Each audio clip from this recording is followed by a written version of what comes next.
I'm the Don, and this is Keep It Soft Reviews. If it's your first time here, you know what to do. Subscribe and you too can keep it soft. Today, we've got an all-new car in South Africa, the MG HS. I'm going to drive it. Let's just floor it. Wow, that's pretty responsive. Whoo! That's pretty responsive. I'm going to tell you what I think about it. I'm going to show you the interior. You have this orange stitching across here, which continues into the seats over here. Let you know how much it costs, and then at the end, give you a verdict of the car. I think it looks pretty nice. Anyway, before we continue, what does luxury mean to you? Is it how the car feels when you drive it? Is it the plushness? Is it the quality of materials? Is it how much you paid? How much you're paying? Let me know in the comment section, because it's an interesting thing. So many cars are coming in at such affordable price points with the word luxury next to them. So let me know in the comment section what you think luxury is. This is a Keep It Soft review. Let's find out what the MG HS is all about.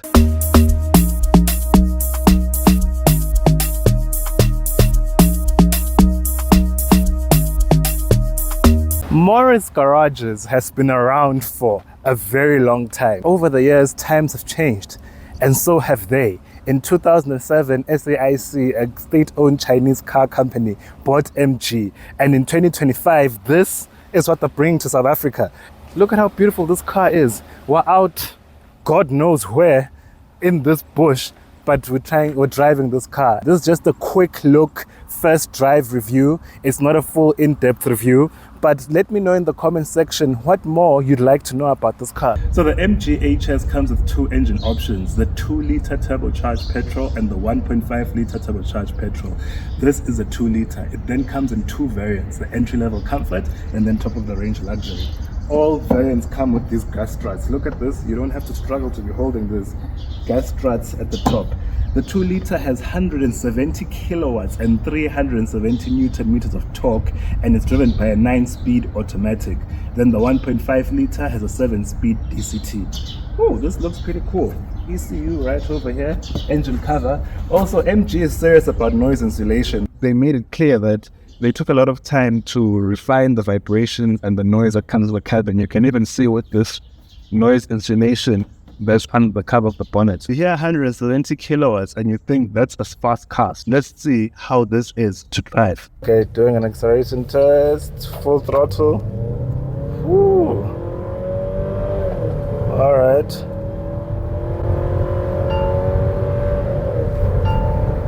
That's the overspeed warning telling me I'm driving above 60. MG Edenvale was kind enough to come and spend about 3 hours with me first thing in the morning, so I can actually give you guys this review. This is a quick drive. This is not a full in-depth review. In order for that to happen, MG will need to give me the car for a week, but we just did an acceleration test.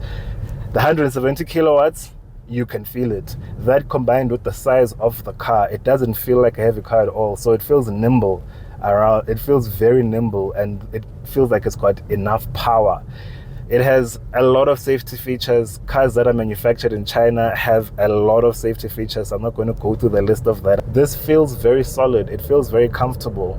It feels much lighter and more nimble than the size of the car is. So for people who want something that feels a bit, dare I say it, sporty, I feel like this is good enough. A car which is similar into the drive with this 2-liter is Volkswagen Tiguan. When I was reading about the car, MG has put in a lot of work to deaden the noise. So there's foam inside sections of the car. You saw in the boot, you have extra foam underneath the boot floor. Something else that they've done work on, that they put time into, the British engineers, because MG is a British brand. The British engineers that put work into this car were also working on the suspension. This is a very hard surface on the road, but the vibrations are actually pretty minimal. The comfort levels in here feel like a comfort level you'll be getting in a much more expensive car. Let's overtake now with my 170 kilowatts. Very simple, and we're at the speed limit now. Very, very nice. There's lane keep assist. The steering just vibrated to let me know I was getting out of the lane, which was nice. it's beeping a lot, but I'm sure you can figure out how to switch all of those things off. But I like how the lane keep works. It didn't force me into the lane like a lot of other brands. The steering wheel just vibrated in a way that showed me I'm coming out of the lane, but it wasn't too intrusive. But I wish I could switch the beeping off, and I'm sure you can. I just haven't spent enough time with the car to be able to know how to do that. I think MG has done quite an incredible job. The seats are very comfortable, and this car just, it's making me feel like I should drive a lot more faster than I am right now. The MG HS comes with faux leather seats at the front and at the back. My god, these seats are soft. They are soft and comfortable. Got a cool animation over there when the car switches on. Alright, two 12.3 inch displays, one for the driver and the driving information, and one for the infotainment. You have start, stop, you have auto hold, electronic parking brake, hill descent control, and then this is your gear switch. I am in the 9-speed automatic. Then you have buttons here to switch on the aircon and switch it off. Then you have your hazards here. Then you can switch on your windshield and rear shield heating.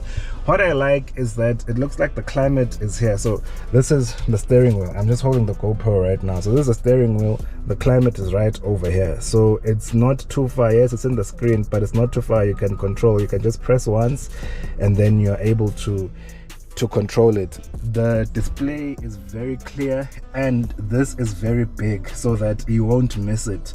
You have heated seats here, so you can switch on your heated seats over there.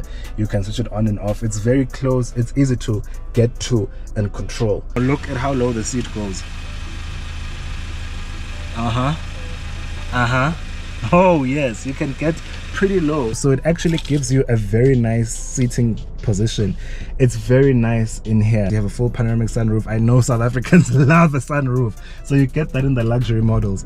Let's talk about price. The car starts at 499,000 for the 1.5 liter comfort model. That's 125 kilowatts that you get in that car, and you don't get this. You go up to the luxury spec for just under 550,000, and then you get the panoramic sunroof.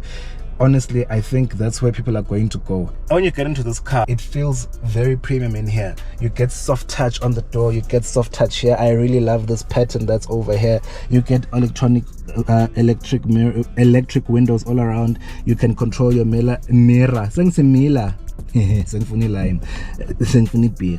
can control your mirror over here. You have aluminium feel here, aluminium feel over there. Soft touch continues over here. The steering wheel feels very good, and it's very simple. It has buttons. It has physical buttons, no touch.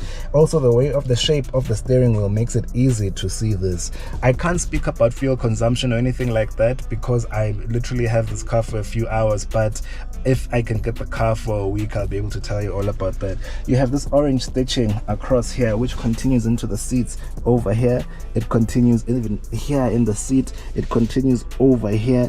This does actually feel like a British car. Speaker 1, 2, 3, 4, 5, 6, 7, 8 at the back. So you have an 8-speaker system in here.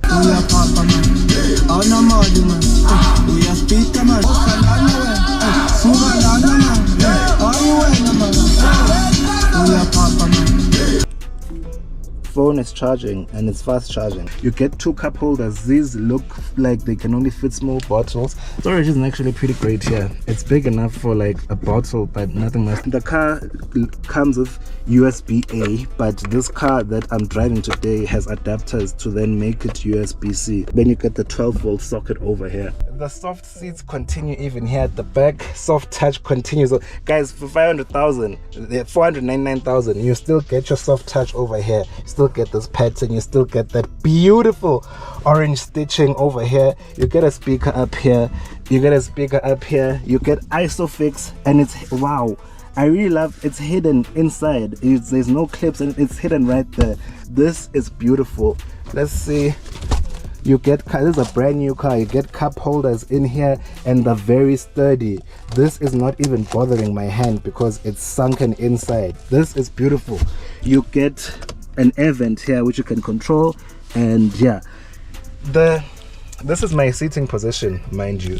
So this is the leg room that 179 centimeter Bror gets in here. It's pretty good. Guys, for 500,000 rand, this feels like such a good product. Let's see how much of me fits across. My whole body up to my knees fits across, so I think you can get away with 3 adults here. Then you get, boom, lights for each side. And then do you get recline?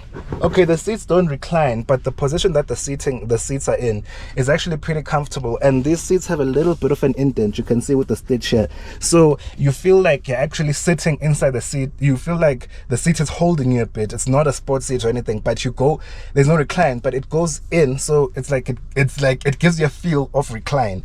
Then you have the way that your knees are. So you're not sitting, in some cars you feel like you're sitting like this. Here, you're sitting quite comfortably.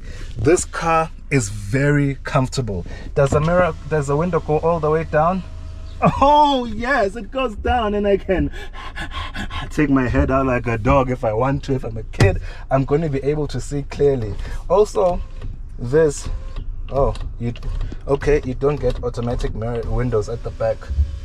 Also, this space here, this height doesn't feel too high, so even if you're a child, you'll be able to see outside. Your kids are really going to love this. Panoramic roof goes all the way to the back, but still the headroom is pretty decent. I'm 179 centimeters tall.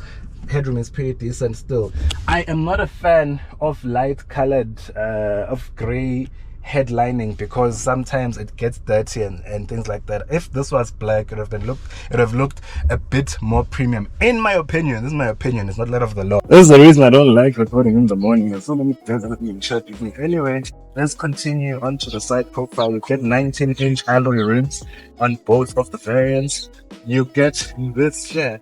Over here, this looks like there should be a camera here. I don't know, maybe in other places a camera, but you get this strip over here, and this looks like there should be a camera in here. Anyway, you get plastic at the bottom, you get plastic around here, but it's shiny plastic, so it looks like it's part of the body. I like that design. On your mirror, you get an indicator strip that you can't actually even see. It's very well integrated into the black lower part of the mirror. The top of the mirror is color coded. You have a camera here for your 360 degree. For your 360 degree, you don't have a welcome light, but you do have a camera there. This has comfort close. See? There you go. Mirror closes. Keys in my pocket. The model that I'm reviewing today, it's got tinting on the windows, and I think it actually looks pretty good. You can't see into the back. You get chrome running up to here. You get chrome roof rails. Are they usable? Yes, they are usable if you have things that clip onto the side as an indent here, so you get usable roof rails. As you continue to the side, this car isn't actually a coupe, but the way the design is, it looks like it has a sloping roof, and I think it looks absolutely gorgeous. This car looks so beautiful in pictures. When you see it live, it's even more beautiful, and this gray is working so well with this weather today. Oh my god.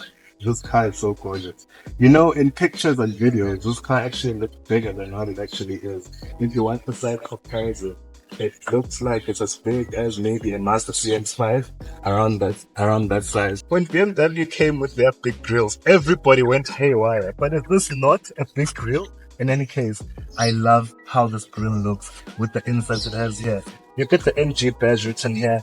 This is not an LED trim, it's just a silver line, but continue from inside the lights, and then there's this black out here, which makes this car look pretty aggressive.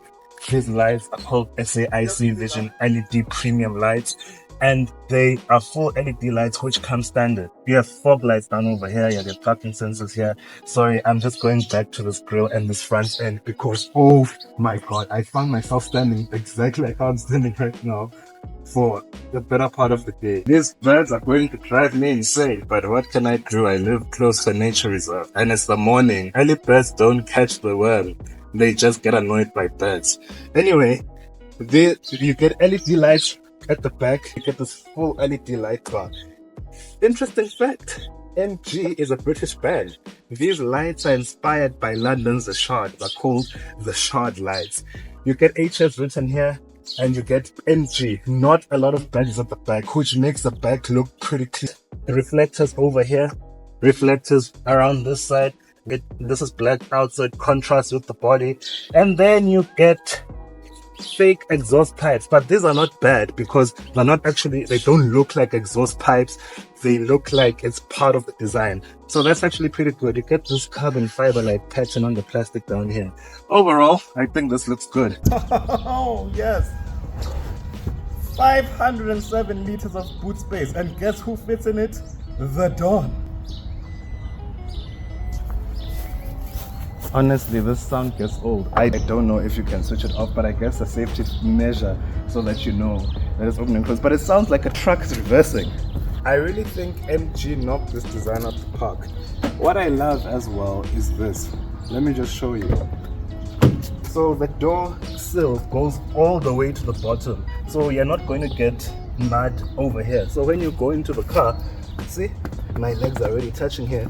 And look at my jeans, still clean. How is what's the service that you get, the service plan and warranties and all of that? Okay, so the warranty, it's a 5-year, 200,000 kilometer. Okay. That's on the entire vehicle, the electronic and mechanical components. Okay. And then it's a 7-year unlimited warranty for unlimited kilometer warranty for the engine. Okay. And then you have a 5-year, 90,000 kilometer service plan. Okay. So you get it serviced after 1 year, 15,000 kilometers, whichever comes first. Okay. The throttle calibration, this is just in normal mode. I can't find the modes. I haven't had enough time to spend with the car, so I can't find the modes. But in this normal mode, I'm driving around town and the throttle calibration is actually pretty excellent. It doesn't feel jerky or jumpy or anything like that. It's very smooth. As what you put on the throttle is what the car gives you. I just wish people would stop thinking of this as a Chinese car and actually think of it as a product, and think about MG as a brand, because MG has been in South Africa before and people loved it, and now it's back with, for me, I can't speak about the other cars, but from what I'm experiencing in this car, it speaks volumes of what the brand is about and the products that they want to bring. I would consider this as a premium car. It feels very premium. Again, there's soft touch everywhere. You saw when I was doing the interior, there's soft touch everywhere. The seats are so comfortable. I'd love to take this car on a road trip. When I'm driving right now, it's like, drive me for longer. It doesn't give me a feeling of, oh, it's this huge plush. It just gives me a feeling of, oh, this car is premium, it's comfortable. It feels like I can get around quickly where I need to go. I can swish around town. Final thoughts on this beautiful MG HS after driving it for about an hour. First things first, wow. The entry level starts at 499,000 and the top of the range tops out at 665,000. And what you get for that price is a lot of car. This product, you can feel the British engineering on it. I know everybody's like, oh, it's another, oh, not another Chinese car. Oh God, not another Chinese car. But it's just owned by a Chinese company. Volvo is owned by a Chinese company. You don't hear anyone talking about that. But anyway, story for another day. For me, looking at this as a product, this car is beautiful. This car is comfortable. This car is peppy. The 170 kilowatts in this 2-liter, you can feel it. The 350 Newton meters of torque, you can feel it. So for me, if I'm in the market for a car between 499,000 to 665,000, I think this is a good car. However, it has a lot of competitors. But most people are going to be looking at the 1.5 liter mid-spec, which is just above 500,000. It's a good option. After driving this car, I can recommend it. It's a very good car to shortlist. This is the Dawn and this was a Keep It Soft review. Please subscribe to my channel and help me reach 1,000 subscribers. Dango!